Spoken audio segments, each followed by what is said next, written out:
Olá, amigos. O IPAN TV dessa semana tem a honra de poder receber uma pessoa que nós admiramos muito, diretor do Fórum da cidade de Sorocaba, juiz de direito, uma pessoa querida na sociedade sorocabana, sempre participando de todos os movimentos positivos que essa cidade tem. Dr. Jaime Valmer de Freitas. Dr. Jaime, é uma honra tê-lo no IPAN TV, é uma alegria poder... temos uma aula, né? Porque não é uma entrevista, é uma aula que a gente tem o prazer de ter com a sua presença. Eu agradeço muito o convite e é uma honra também para mim estar aqui e agradeço por suas palavras. Eu não mereço nada disso, mas sou uma pessoa do direito, sou uma pessoa dedicada ao bem da sociedade, pelo menos tento isso, e estou à sua disposição. Doutor Jaime, como é que foi essa decisão? O senhor nasceu aonde, doutor Jaime? Eu nasci em Cafelândia. Onde fica Cafelândia? Explica para o Cafelândia telespectador. é do lado de Lins, né?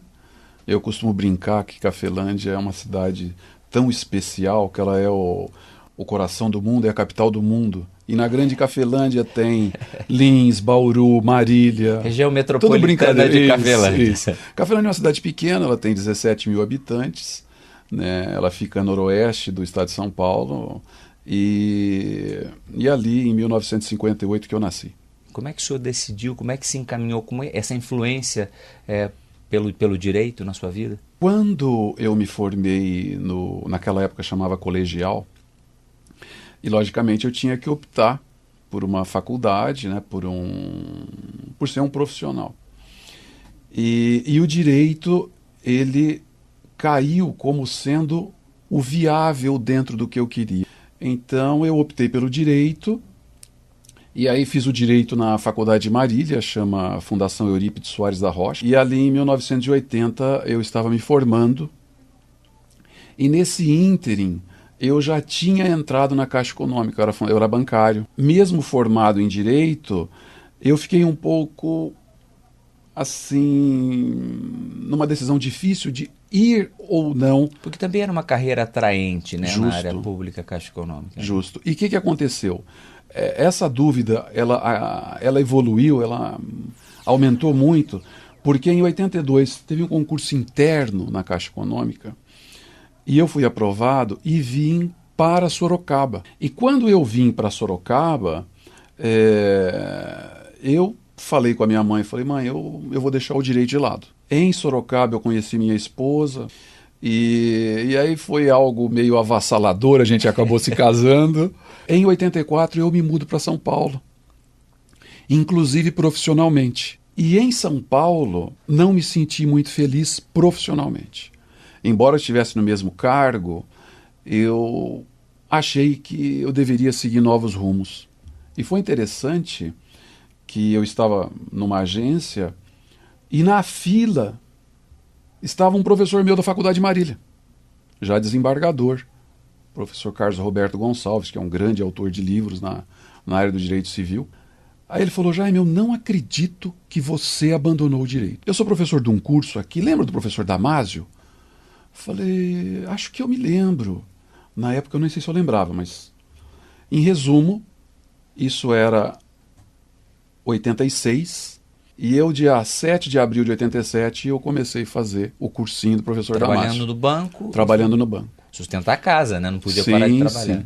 Então, no dia 7 de abril de 87, eu entrei no curso do professor Damásio, e dia 25 de março de 90 eu era juiz. Sim. O difícil, eu achei para minha família, é que eu me distanciei da família porque eu tinha que estudar sábado e domingo. Porque era um projeto de vida para o bem-estar da família, né? Então eu estudava sábado e domingo, eu falava para ela, olha, eu vou estudar das 8 às 18, mas pelo menos à noite a gente está juntos. E é uma coisa muito difícil, né? Você conseguir atingir esse objetivo, porque a prova é muito difícil. Mas valeu a pena. Ah, valeu a pena. Doutor Jaime, como é que tem sido essa tarefa de comandar o Fórum de Sorocaba, né? E o senhor também é o diretor de toda a região, de várias outras comarcas aqui na região, até, desde Itapeva até Sorocaba. Como é que é essa tarefa que o senhor enfrenta novamente? Entrou o presidente Ivan Sartori, agora nesse biênio 2012-2013, e ele é uma pessoa muito inovadora, né? É um empreendedor nato. Ele conseguiu trazer de volta a autoestima para todos. servidores e juízes. As deficiências do Poder Judiciário, ele as conhece bem, ele trouxe muita novidade para adotar nesse biênio. E uma das novidades, talvez, não posso dizer que seja mais importante, mas aparentemente se mostra mais importante, ele resolveu descentralizar a parte administrativa para 10 regiões. Então ele criou 10 regiões, dentre elas São Paulo, né? E uma das regiões, a de número 10, é de Sorocaba. Então, o diretor do fórum, ele é também o diretor da região. Quer dizer, ele está mais próximo, né, da realidade. Isso. Vou dar um exemplo. Quando o presidente ele fez essa divisão em 10 regiões, ele já exigiu da sua equipe trazer todas as necessidades de cada cidade do estado de São Paulo. É um trabalho fantástico, muito grande, né? Um trabalho enorme. E na nossa região, por exemplo, é tarefa do diretor, no caso eu, montar como se fosse um novo fórum em Sorocaba. A ideia do presidente, só para se ter uma ideia, ela vai ter como início, a previsão dele é nós instalarmos 3 varas regionais na cidade de Sorocaba. Quer dizer, nós teríamos um novo fórum. Sim. Que seria a sede administrativa do diretor e da mais regional. Essas 3... As 3 varas regionais, ou seja, essas varas pegam Itapeva inteiro, que vai até Itararé, Itaberá ali, toda Itapetininga, toda Sorocaba e toda a região de Itu, que vai até Indaiatuba. Então são 26 comarcas ao todo, com Sorocaba. E o diretor, ele vai tentar, juntamente com a presidência, criar essas 3 varas, instalar essas 3 varas. Elas vão ser criadas talvez no mês que vem, já pela Assembleia Legislativa. Então serão 3 varas. Uma se chama, a gente chama de SuperVEC, Vara de Execuções Criminais. Todos os presos das 26 comarcas vão ser geridos, vamos colocar dessa forma, por alguns juízes dessa SuperVEC, dessa Vara de Execuções Regional. Então ela só vai cuidar de presos. Os soltos, que não estejam reclusos, esses vão ficar pelos juízes das cidades normais, né, onde eles estão. Mas os presos vão ficar aqui.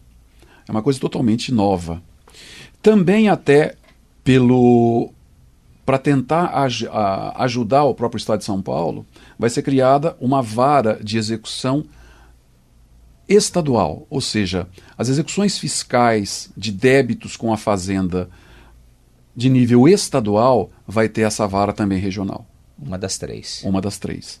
E a terceira é um mini tribunal. Nas comarcas, a sede de circunscrição, ela tem o que a gente chama de turma recursal do Juizado Especial Civil e do Juizado Especial Criminal. Vai ser criada essa turma exclusiva na regional. Então vão ser, eu não tenho certeza do número de juízes. Seriam já desembargadores ou não? Não. Mas é um passo para, né? Na verdade, o que vai acontecer? Essa turma recursal, ela é um mini tribunal. Eu não tenho dúvida disso. É como se fosse um antigo tribunal de alçada que existia só em São Paulo. É uma descentralização dos tribunais, nós não podemos negar isso. Isso vai dar mais velocidade também. Vai. A grande vantagem de você ter só 10 turmas recursais é o que a gente chama de uniformizar jurisprudência. Ou seja, não vai ter 90, 100 lugares. Não, são só 10.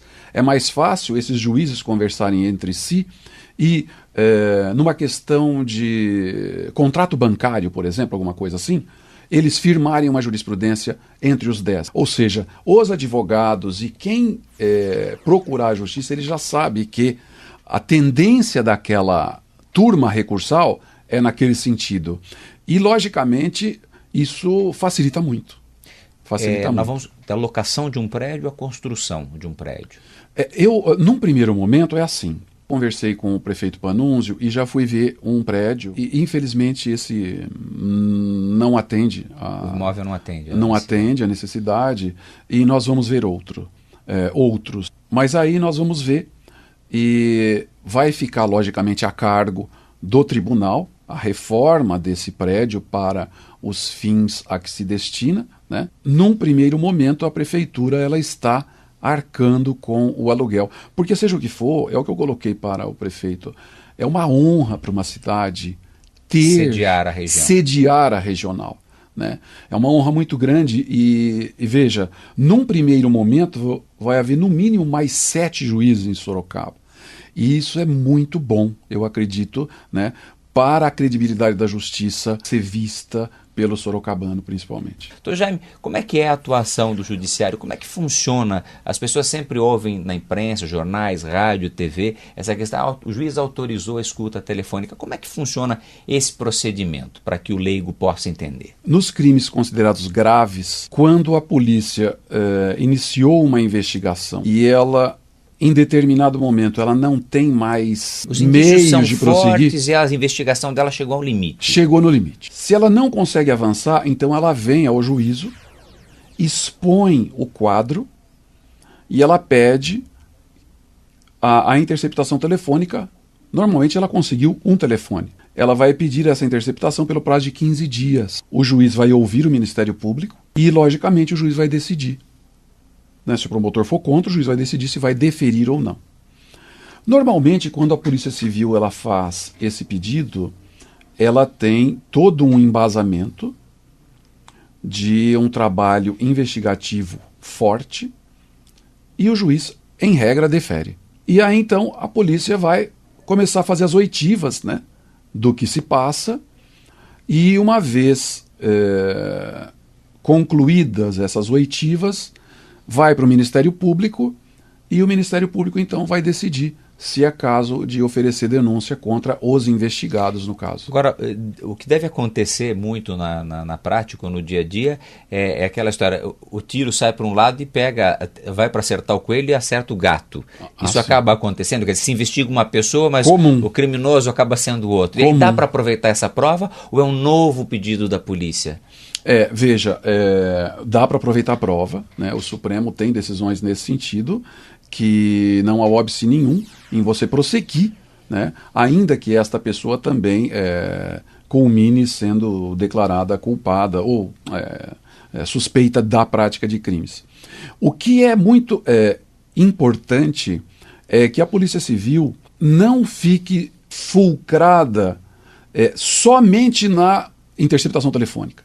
É importante que ela, paralelamente, ela também faça atividades de persecução pessoal mesmo, né? Que ela vá a campo. Porque se ela não for a campo, ficar só na interceptação telefônica, pode ser que os tribunais lá na frente, eles achem que a Polícia Civil não trabalhou. Estamos quase no fim nessa entrevista com o Dr. Jaime Valmer de Freitas. Eu vou tentar fazer um jogo rápido com o senhor. Escrever um livro como o senhor escreveu é? Maravilhoso. Ter uma família bonita como a sua, qual, aliás, a mensagem que o senhor daria a seus filhos? Meus filhos são a razão da minha vida. O que vai no seu copo? Água. O que o senhor falaria para sua esposa? Que ela é a pessoa mais importante da minha vida. O que alegra o senhor na vida jurídica? A dinâmica do direito. E o que lhe entristece? A distância dos tribunais superiores da realidade. É uma cidade para se morar, que não Cafelândia e não Sorocaba. Riviera de São Lourenço. O que o senhor falaria para todo cidadão sorocabano que espera a decisão da justiça? Tenha a esperança de que a justiça, embora feita por homens, esses homens tentam dar o melhor de si naquele processo que eles estão presidindo. Doutor Jaime, foi um prazer recebê-lo, foi uma aula e assim, repleta de novidades aqui para a nossa região na área do direito. Muito obrigado pela sua participação no IPATV. Eu que agradeço esse momento importante na minha vida. Muito grato. Muito bem, nós falamos com o Dr. Jaime Valmer de Freitas, com a participação dos nossos colaboradores aqui do IPATV, e eu convido a você a assistir também pela internet no www.jornalipanema.com.br, além de poder assistir no canal 7, a TV Com, no canal 16 na NET e também na TV Votorantim, no canal 10. Até a próxima semana e fiquem com Deus.